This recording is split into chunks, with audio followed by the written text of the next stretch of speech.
Hello दोस्तों, कैसे हैं आप लोग। Welcome back to my YouTube channel speed 200।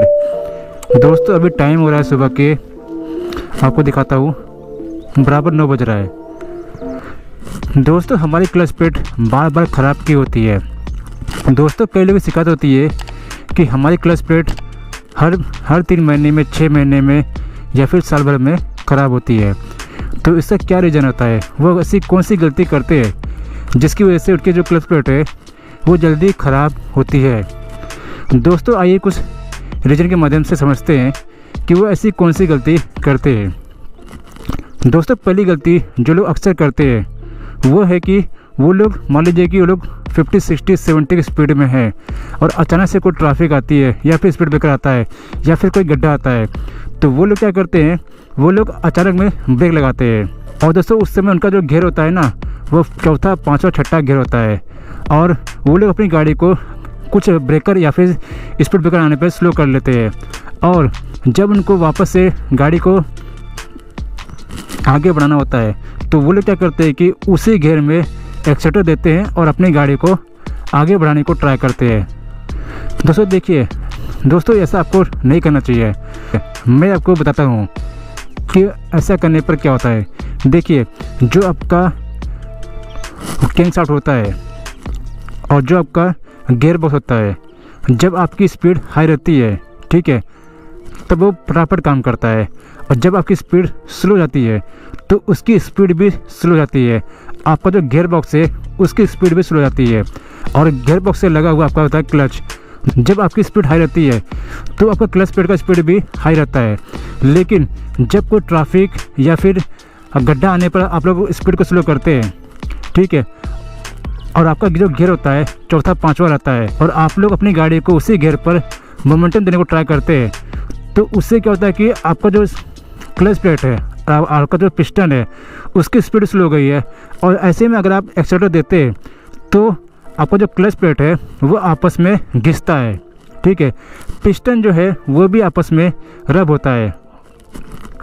तो इसी दोस्तों आपको चाहिए कि जब भी आप लोग स्पीड को स्लो करें ना, आप लोग अपना गियर भी स्लो कर लें, यानी कम कर लें। अगर चौथा, पाँचवा है तो तीसरा, दूसरा, यानी अपने स्पीड के अनुसार अपने गियर को डाउन कर लें, ठीक है। दोस्तों कभी भी आप लोग हाई स्पीड में अगर ब्रेक लगाते हैं, यानी कि आपका जो गियर चौथा, पाँचवा रहता है, तो आप लोग अपने गियर को डाउन कर ले, उसके बाद एक्सीलरेटर देकर अपनी गाड़ी को आगे बढ़ाएं। उसी गियर पर आप लोग अपनी गाड़ी को आगे मत बढ़ाइए।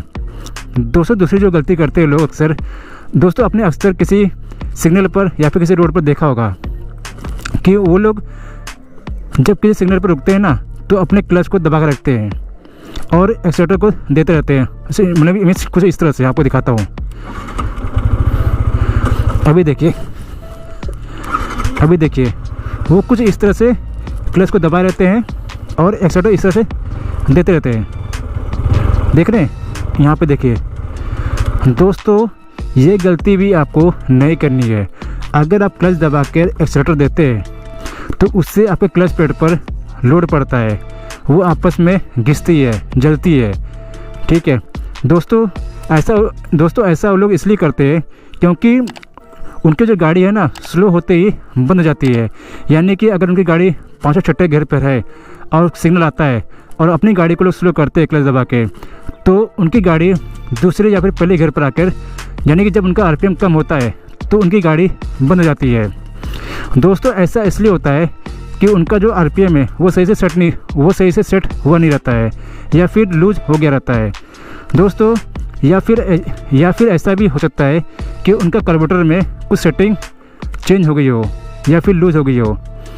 तो ऐसे में आपको चाहिए कि अगर आपकी गाड़ी सिग्नल पर क्लच दबाते ही बंद होती है या फिर स्लो करते ही बंद होती है, तो आपको अपना आरपीएम को सेट करना पड़ेगा या फिर आपको अपना कार्बोरेटर उसमें कुछ सेटिंग करनी पड़ेगी, जिससे कि आपकी गाड़ी स्लो होते ही बंद नहीं पड़ेगी।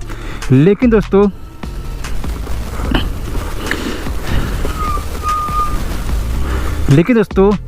क्लच दबाकर आप लोग एक्सीलरेटर देना ये बिल्कुल गलत है।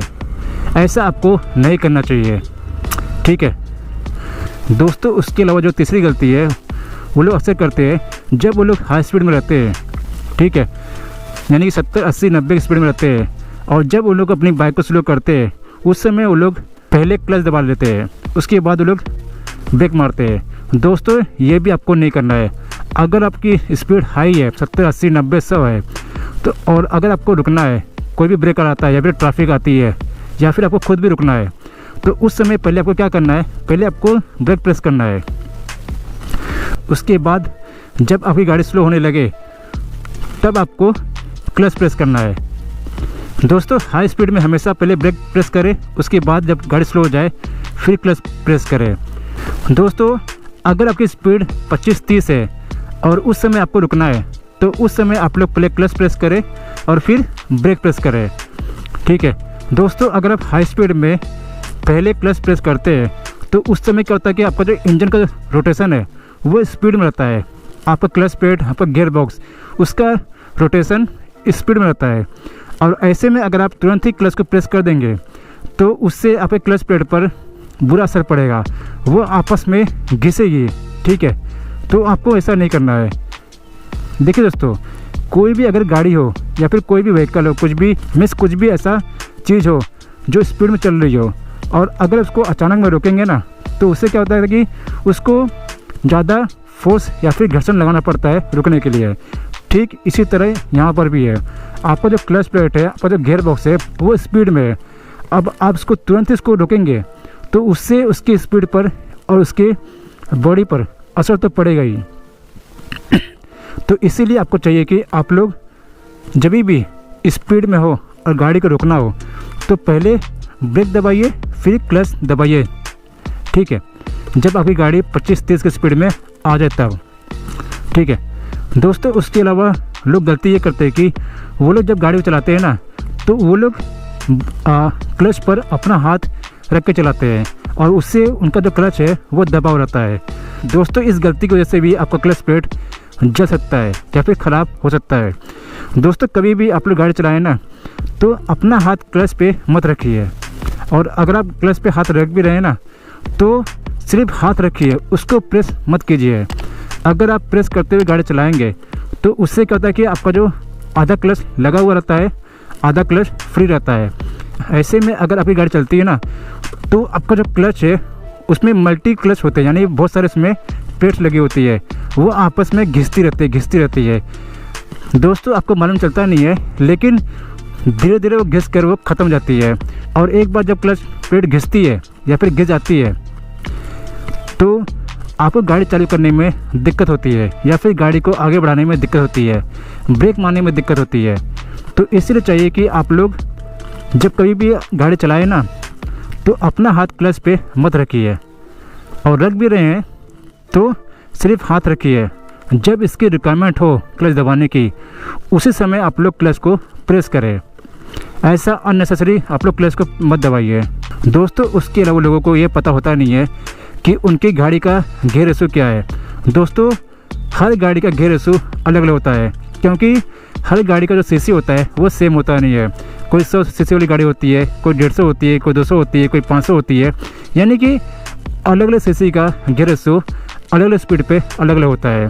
जैसे कि मान लीजिए कि कोई एक 200 सीसी गाड़ी है, उससे गियर रेशो अलग होगा। तो आपको पता होना चाहिए कि आपका गियर का स्पीड का रेशियो कितना है, यानी कि आपकी गाड़ी फर्स्ट गियर पे कितनी स्पीड में चलती है, सेकंड गियर पे कितना चलती है, थर्ड गियर पे कितना चलती है।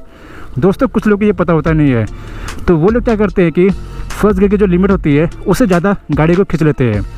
जैसे कि मान लीजिए कि फर्स्ट गियर की जो लिमिट है वो 10 से 15 है, तो उनको पता होता नहीं है, तो अपनी गाड़ी को लोग 20-25 तक खींच लेते हैं। दोस्तों अगर आप अपनी गाड़ी का गियर उसकी लिमिट से ज़्यादा खींचेंगे, ठीक है, तो उससे आपका जो क्लच प्लेट है वो ख़राब हो सकता है।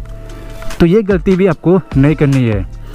दोस्तों आपको समझना पड़ेगा कि आपकी गाड़ी का गियर रेशो कितना है और उसके हिसाब से आपको अपनी गाड़ी की स्पीड मेंटेन करनी है, ठीक है।